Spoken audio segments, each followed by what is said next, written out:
I tell you, I've really been going through a lot lately. I won't go into detail about it, but I'll tell you what it feels like.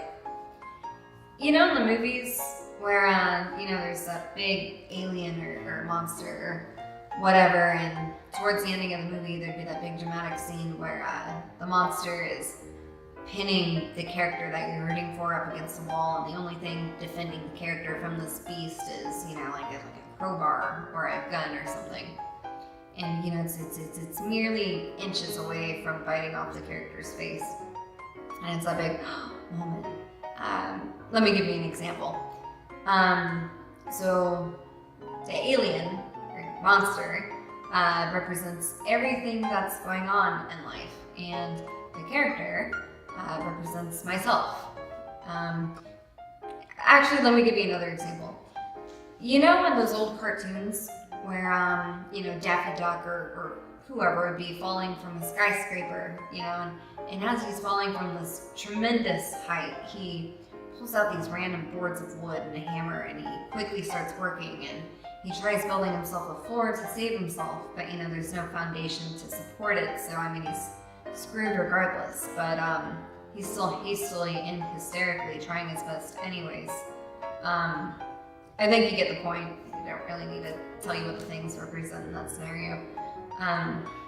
It's like, before I sat down to do this whole session, I was trying to heat up myself some spaghetti, and as I'm pulling it out of the microwave, one of the meatballs plop right off and rolls right underneath the oven, which is the worst possible place it could be, and so then I am on my hands and knees with a flashlight trying to find this thing, and I can't. So then I move on to using a broomstick and fishing around a good 20 some odd minutes, enough time for my spaghetti to get hold on me. And I'm the kind of person who, I really like my food like piping hot, and anyways, it's gone. It's into oblivion. It's like the world's most talented murderer had hidden it somewhere. I don't know. And so at that point, I can't even enjoy my spaghetti anymore, because not only is the temperature off now, but now all I can focus on is the types of vermin it might bring into my house, I'm against killing things, so whenever it comes to bugs and things like that, I take a piece of paper and I scoop it underneath them and I put them outside, and all is good. But I live in the city, there's rats here, and they're big, they're bulky, and they bite, and there's diseases, and the plague was a thing.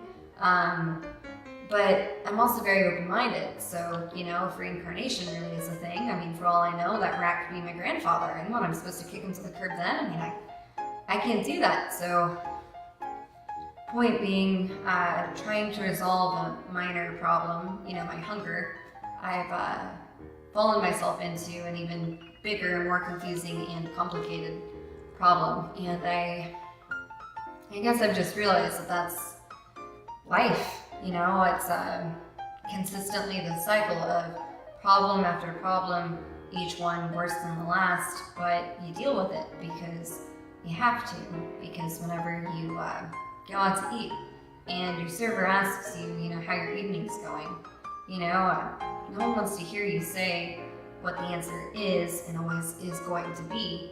So you blurt out something like, my evening's going great, how's yours going? And then he has to do the same thing right back at you. And I guess I was just thinking about that a lot lately, and isn't that kind of awful?